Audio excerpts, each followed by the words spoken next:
Dans un village reculé, au cœur d'une terre aride et impitoyable, vivait une jeune femme nommée Syrah. Le soleil brûlant frappait sans relâche le sol craquelé, et les maigres récoltes ne suffisaient plus à nourrir sa famille. Ses parents, autrefois des agriculteurs prospères, étaient maintenant réduits à quémander de l'aide à leurs voisins, tandis que les dettes s'accumulaient.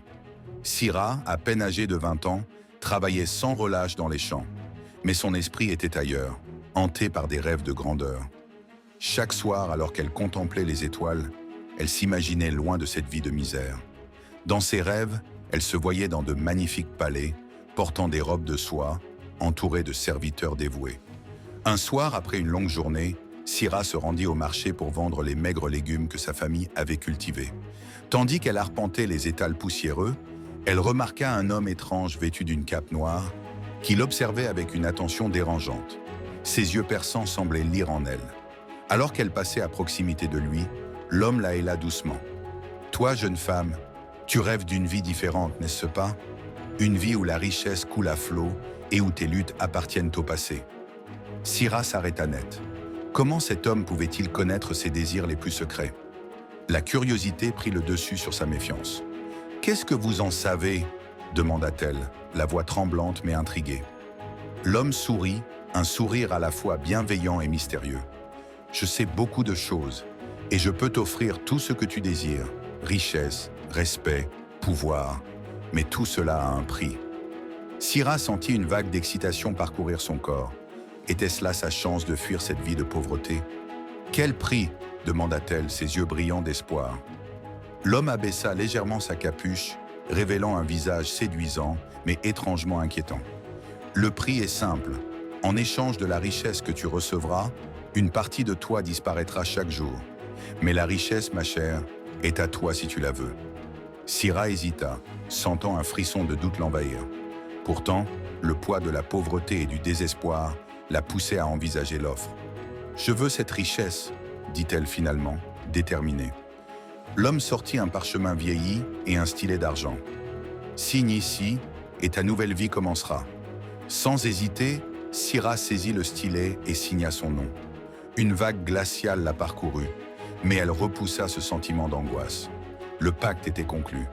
Le lendemain matin, Syrah se réveilla dans une maison luxueuse, bien loin de la modeste demeure où elle avait vécu. Des tapis précieux couvrirent le sol, et des bijoux scintillants ornaient chaque recoin. Le village entier était stupéfait par cette transformation soudaine. Pendant plusieurs mois, Syrah profita pleinement de sa nouvelle richesse. Elle devint l'hôte de somptueuses fêtes, où les invités venaient de loin pour admirer sa nouvelle vie. Elle avait tout ce qu'elle avait toujours désiré, des vêtements somptueux, des bijoux d'une rare beauté et une maison qui ferait pâlir d'envie les plus riches de la région. Le village la regardait avec admiration, mais aussi avec une certaine méfiance. Comment une femme aussi pauvre avait-elle pu acquérir autant de richesses du jour au lendemain? Certains chuchotaient qu'elle avait pactisé avec des forces obscures. Malgré tout, Syrah savourait sa nouvelle vie. Chaque matin, elle se réveillait dans des draps de soie et contemplait les montagnes d'or qui remplissèrent ses coffres. Elle n'avait plus jamais à se soucier de la faim ou de la pauvreté. Elle pouvait enfin s'offrir tout ce dont elle avait rêvé. Mais bientôt, quelque chose d'étrange commença à se produire. Un matin, alors qu'elle se regardait dans le miroir, Syrah remarqua une fine ride au coin de ses yeux. Elle n'avait que 20 ans, et pourtant, son visage semblait vieillir prématurément. Elle mit cela sur le compte de la fatigue et se concentra sur ses affaires. Mais les jours passèrent, et d'autres changements plus inquiétants firent surface. Ses souvenirs commencèrent à s'effacer. Elle oublia le nom d'un ancien ami d'enfance, puis un autre souvenir précieux disparut. C'était comme si chaque jour une partie d'elle-même s'évaporait. Au-delà de sa mémoire, Syrah sentit aussi une distance croissante entre elle et sa famille. Ses parents, autrefois si proches, la regardaient maintenant avec une certaine froideur. Ses amis, autrefois envieux de sa fortune, s'éloignaient peu à peu. Syrah, bien qu'entourée de richesses, se sentit de plus en plus seule. Une nuit, alors qu'elle était seule dans sa demeure opulente, l'homme en cape noire réapparut, surgissant des ombres comme une apparition malveillante. Syrah sursauta, mais au fond d'elle, elle savait qu'il finirait par revenir.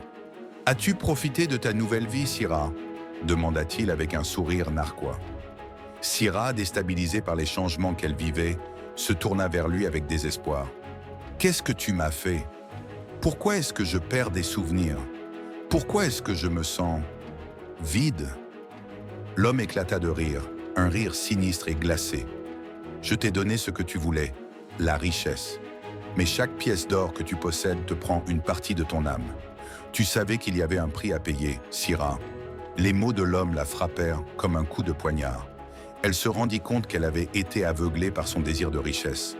Elle n'avait jamais pensé aux conséquences, croyant naïvement que l'argent résoudrait tous ses problèmes. « Je ne savais pas que ce serait comme ça. Je ne voulais pas perdre qui je suis, » s'écria-t-elle désespérée. L'homme la regarda avec un mélange de pitié et de mépris. « Le pacte est scellé, à moins que tu ne choisisses de tout abandonner. » Syrah sentit son cœur s'alourdir. Abandonner sa fortune? Retourner à la pauvreté? C'était impensable. Mais à quel prix pouvait-elle continuer à vivre ainsi? Elle sentait déjà qu'elle perdait peu à peu son identité, son essence même. Pendant des jours, Syrah fut tourmentée par ce dilemme. La vie de luxe qu'elle avait tant désirée la consumait lentement. Chaque jour, elle se sentait plus vide, plus seule. Son corps commençait à flétrir et ses souvenirs s'effaçaient comme des grains de sable emportés par le vent. Elle se rendit compte qu'elle ne pouvait plus continuer ainsi. Sa richesse était devenue une prison dorée et elle en payait un prix bien trop élevé. Un soir, alors que le vent hurlait dehors, Syrah prit sa décision.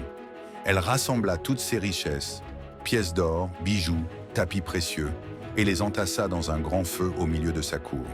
Les flammes léchèrent le ciel, illuminant la nuit d'une lueur rougeâtre. Les villageois, intrigués par cette scène étrange, se rassemblèrent autour de sa maison, murmurant entre eux. Pourquoi brûlait-elle tout ce qu'elle possédait? Syrah, les larmes aux yeux, regarda les flammes consumer ce qu'elle avait tant désiré. L'homme en cape noire réapparut, son visage marqué par une expression d'étonnement. « Tu abandonnes tout ?» demanda-t-il surpris. « Oui, » répondit Syrah, la voix tremblante mais déterminée. « Je préfère redevenir moi-même, même si cela signifie revivre dans la pauvreté. » L'homme la fixa, puis hocha lentement la tête. « Soit, le pacte est rompu. » Et avec ces mots, il disparut dans l'ombre comme il était venu. Le lendemain, Syrah se réveilla dans une petite maison modeste, semblable à celle de son enfance. Les richesses avaient disparu, mais elle ressentait un sentiment de soulagement profond. Ses souvenirs étaient revenus et elle était à nouveau entourée de ses proches. Le village, autrefois méfiant, accueillit son retour avec bienveillance. Syrah avait appris une leçon précieuse. La richesse matérielle n'était rien sans l'intégrité de l'âme. Elle continua à vivre simplement, mais cette fois, elle trouvait la paix dans les petites choses, sans être prisonnière de ses désirs.